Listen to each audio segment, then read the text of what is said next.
demandé pourquoi certaines conversations avec votre partenaire tournent en rond sans jamais arriver à une compréhension mutuelle? Avez-vous déjà discuté avec votre partenaire et eu l'impression que la conversation menait nulle part pour finalement finir par une dispute pour une raison inconnue? Avec le temps, les malentendus commencent à s'accumuler et maintenant, même les discussions les plus banales peuvent devenir une source de tension. Comment peut-on éliminer cette tension et rétablir une communication? Une communication qui réunit au lieu de diviser. La clé réside dans l'écoute active. Ce n'est pas une technique, mais un art. Celui de se taire pour laisser parler l'autre et de chercher à comprendre avant d'être compris. Aujourd'hui, nous allons vous partager les 6 étapes pour maîtriser l'art de l'écoute active et transformer la communication dans votre couple. Première étape, la présence totale. Mettez de côté les distractions et soyez pleinement présent. Ça signifie téléphone éteint, contact visuel et tout votre être engagé dans l'échange.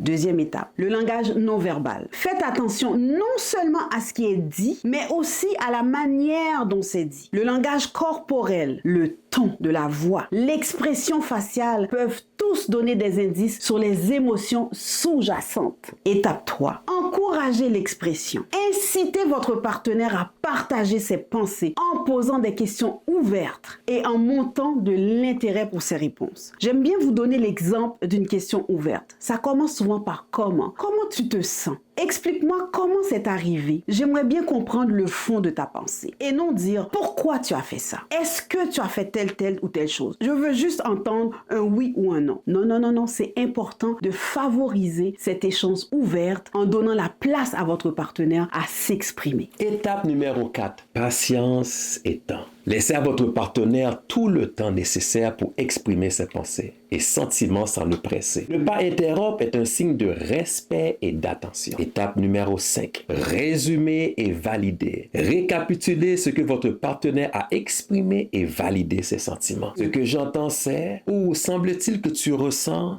Étape numéro 6. Réfléchir avant de répondre. Après avoir écouté, prenez un moment pour digérer ce qui a été dit. Cela montre que vous valorisez leurs mots et leurs perspectives. L'écoute active est une compétence qui se développe avec de la pratique et qui a le pouvoir de transformer la communication et la dynamique dans votre couple. En maîtrisant cette compétence, votre partenaire se sentira plus connecté, compris et apprécié. Alors, on vous invite mardi le 28 janvier 2025 à 19h à notre webinaire. C'est tout pour aujourd'hui. Merci d'avoir regardé cette vidéo et à la prochaine!